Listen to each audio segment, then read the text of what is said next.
दिल्ली के चुनाव में बड़ा उलटफेर हुआ और उतना ही बड़ा उलटफेर मिल्कीपुर यूपी के फैजाबाद लोकसभा सीट में पड़ने वाले मिल्कीपुर के उपचुनाव में भी हुआ है। और वो कहावत है ना, 100 लोहार की और एक सुनार की।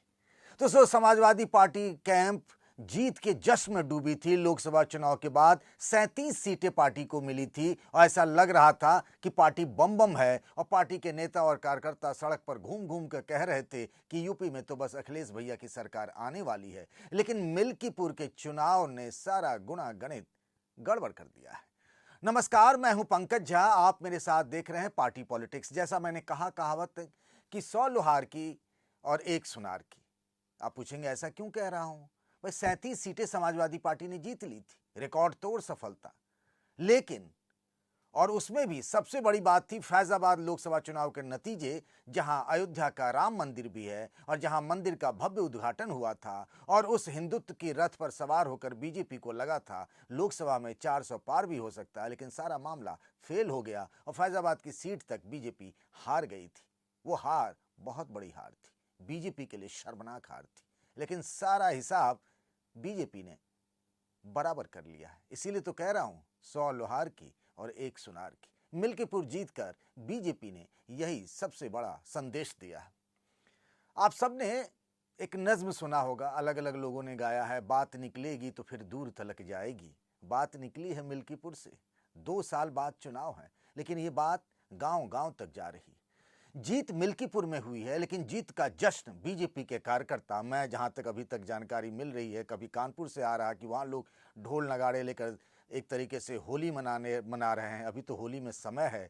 बनारस से भी ऐसी खबरें आ रही हैं, प्रयागराज जहां महाकुंभ चल रहा है वहां से भी ऐसी खबरें आ रही हैं। यानी हर तरफ बीजेपी के कैंप में जोश हाई है। मिल्कीपुर चुनाव के नतीजे बड़े हैरान करने वाले हैं, इसीलिए कि पार्टी को बड़ी जीत मिली है। 65,000 वोटों से बीजेपी ने समाजवादी पार्टी के उम्मीदवार अवधेश प्रसाद के बेटे अजीत प्रसाद को हराया है। वही अवधेश प्रसाद जिनकी जीत को इंडिया गठबंधन कह रहा था कि ये संविधान की जीत है।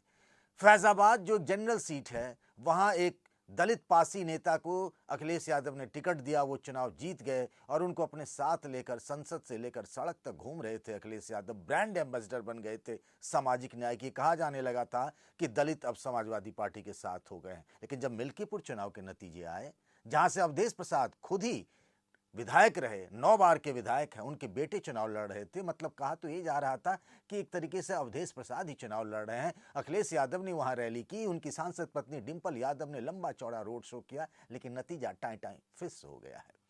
अब सवाल ये उठता है कि ऐसा हुआ तो कैसे हुआ भाई? अखिलेश यादव और समाजवादी पार्टी के नेता कहते हैं बेईमानी कर ली। अवधेश प्रसाद ने रोया भी, गाया भी।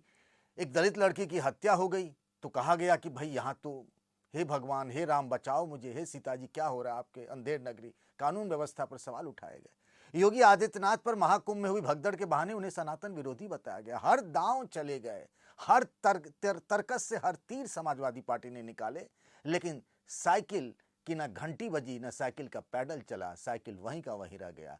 और मिल्कीपुर, जहां पिछली बार करीब 13,000 वोटों से जीते थे अवधेश प्रसाद, और इस बार उनके बेटे 65,000 वोटों से हार गए। 65% से ज्यादा इस बार मतदान हुआ। पिछली बार जब 2022 में चुनाव हुए थे तब यहां 52% के करीब मतदान हुआ था। 2,12,000 वोट पड़े और 60,000 वोट ही समाजवादी पार्टी को मिला। जबकि यहां यादव 50,000, मुसलमान 30,000, पासी 80,000। पूरे यूपी में कहा जा रहा था भैया अयोध्या न काशी, बस अवधेश पासी, ये नारा था। ये नारे सब लोग लगा रहे थे समाजवादी पार्टी के। उसी में जहां खुद अवधेश प्रसाद इतने बड़े पासी नेता, समाजवादी पार्टी कह रही थी कि यूपी के सबसे बड़े पासी नेता है, वहां 80,000 पासी वोटर हैं और समाजवादी पार्टी को वोट कितने मिले हैं? 60,000। तो भाई ये 30,000 मुसलमान, 50,000 यादव, 80 और करीब 80,000 पासी, 1,60,000 तो यही वोट हो गए।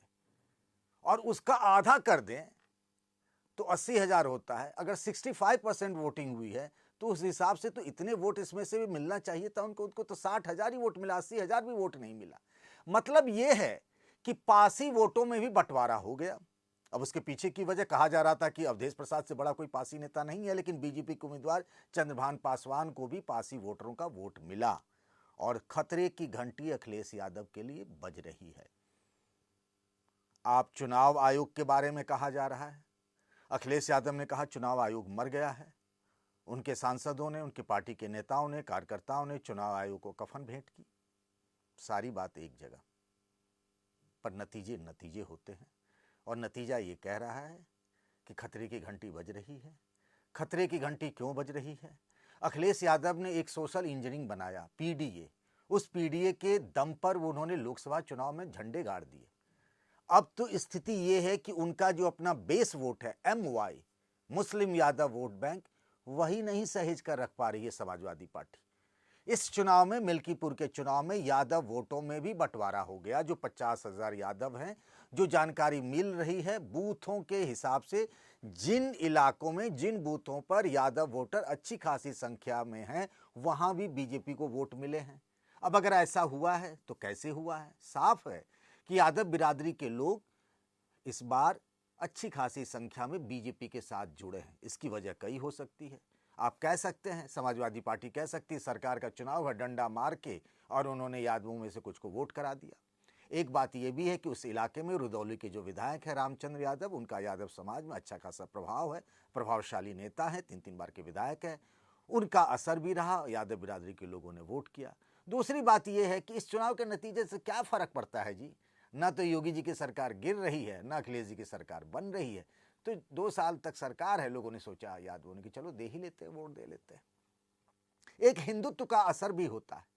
एक ये बात कही जा रही थी, और ये बात मैंने खुद भी सुनी, कि फैजाबाद के चुनाव में जो हार हो गई बीजेपी की, तो ये कहा गया कि भैया राम मंदिर बनवाया, राम मंदिर का क्रेडिट बीजेपी को मिलता भी है, क्योंकि उसकी पार्टी के पिछले 25-30 साल का इतिहास उठा के देखें, दशकों का, तो उसके हर चुनाव में राम मंदिर एजेंडा रहा है। भले ही पार्टी की तरफ से कहा जाता रहा कि आस्था का विषय है। जब मैं आपसे बात कर रहा हूं, हर दिन लाखों की संख्या में वहां भीड़ लगी है श्रद्धालुओं की रामलला के दर्शन के लिए।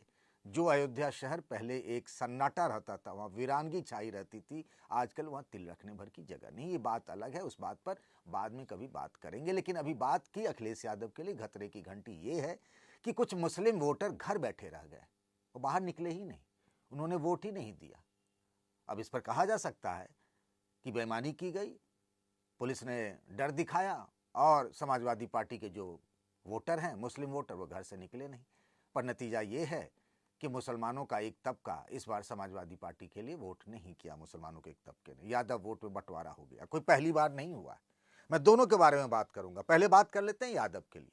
ये जो मिल्कीपुर में यादव वोटों में बंटवारा हुआ, ऐसा नहीं है कि अभी हुआ था। अभी कुछ हफ्ते पहले जब विधानसभा की 9 सीटों के उपचुनाव के नतीजे आए, तो एक सीट थी करहल। ये करहल मैनपुरी की सीट है, समाजवादी पार्टी का गढ़ रहा है। अखिलेश यादव यहां से विधायक रहे। इस सीट पर अखिलेश यादव के भाई के बेटे, मतलब भतीजे कहते हैं, तेज प्रताप यादव, जो लालू यादव जी के दामाद भी हैं, वो चुनाव लड़े और जीते। कितने से? 14,000 वोट से, बड़ी मुश्किल से, क्योंकि उनके सामने मुलायम परिवार के ही उनके जो जीजाजी हैं अनुजेश, वो चुनाव लड़ गए और यादव वोटों में बंटवारा हो गया। वहां क्या कहते हैं, ग्वार और ढढोर वाला जो है यादव के गोत्र का, उसको लेकर यादव वोटों में बंटवारा हो गया। और जो सीट 50,000 60,000 से समाजवादी पार्टी जीतती थी, वो इस उपचुनाव में बड़ी मुश्किल से 14,000 वोटों से जीत पाई। और इसका साफ था कि यादवों के एक तबके ने, यादव वोटरों के एक तबके ने बीजेपी के लिए वोट किया। ये तो आप देख रहे हैं कि कोई मिल्कीपुर में पहली बार नहीं हुआ। ये एक ट्रेंड बन रहा। मैं क्यों कह रहा हूं खतरे की घंटी? जो सालों से यादव समाज के लोग, ये समाजवादी पार्टी के वोटर कहे जाते रहे हैं, उस वोट बैंक में बंटवारा हो रहा है, तो इससे बड़े खतरे की घंटी क्या हो सकती है? और ये करहल में हुआ। अब चलिए मुस्लिम की जब मैं बात कर रहा हूं, लोग कहेंगे कैसी बात कर रहे हो भाई? तो मैं जो कह रहा हूं कि मिल्कीपुर में जो हुआ, वो मिल्कीपुर में ही थोड़ा ही हुआ।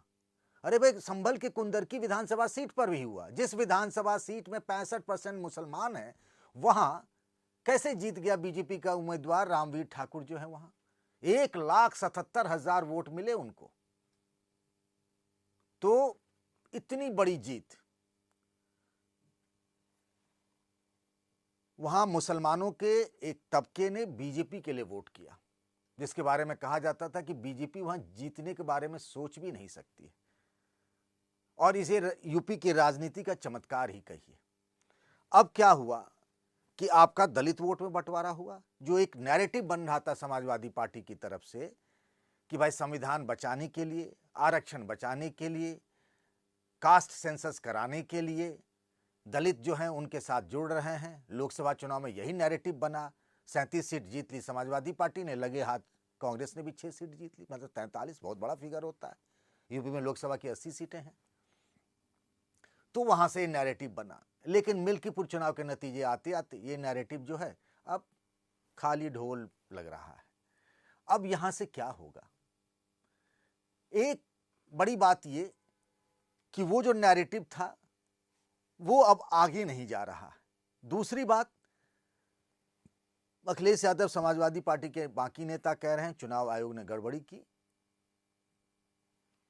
ये जो भी विपक्ष में होता है ये कहता है, और जब भी उपचुनाव होता है तो कहा जाता है ये सरकार का चुनाव है, हो सकता है जो पार्टी सत्ता में रहती उसको इसका फायदा भी मिलता हो। लेकिन ऐसे भी नतीजे रहे हैं जब यही बीजेपी की सरकार थी, यही योगी आदित्यनाथ मुख्यमंत्री थे, और फूलपुर का लोकसभा का उपचुनाव बीजेपी हारी, और योगी जी के अपने इलाके गोरखपुर का उपचुनाव भी बीजेपी हारी। तब तो ये आरोप चुनाव आयोग पर नहीं लगे। तो इसके अलग अलग बातें निकाली जा सकती हैं। बहरहाल यहाँ से टेक ये है, इसके बाद आगे कोई उपचुनाव नहीं है। 2 साल बाद, अब से ठीक 2 साल बाद 2027 में विधानसभा के चुनाव होने हैं। उससे पहले समाजवादी पार्टी के बेस वोट में बंटवारा और दलितों का समाजवादी पार्टी की तरफ से धीरे धीरे मुंह मोड़ना, ये समाजवादी पार्टी के लिए बड़ी चुनौती बन रही है। क्या आपको लगता है कि ये एक ट्रेंड बन रहा है, यादव वोटों का बंटवारा, मुस्लिम वोटों का बंटवारा? और क्या 2027 के चुनाव आते आते तक यही ट्रेंड रहेगा? और अगर ये है तो इसकी वजह क्या है? आपकी राय का इंतजार रहेगा। तब तक अपना ख्याल रखिएगा। नमस्कार।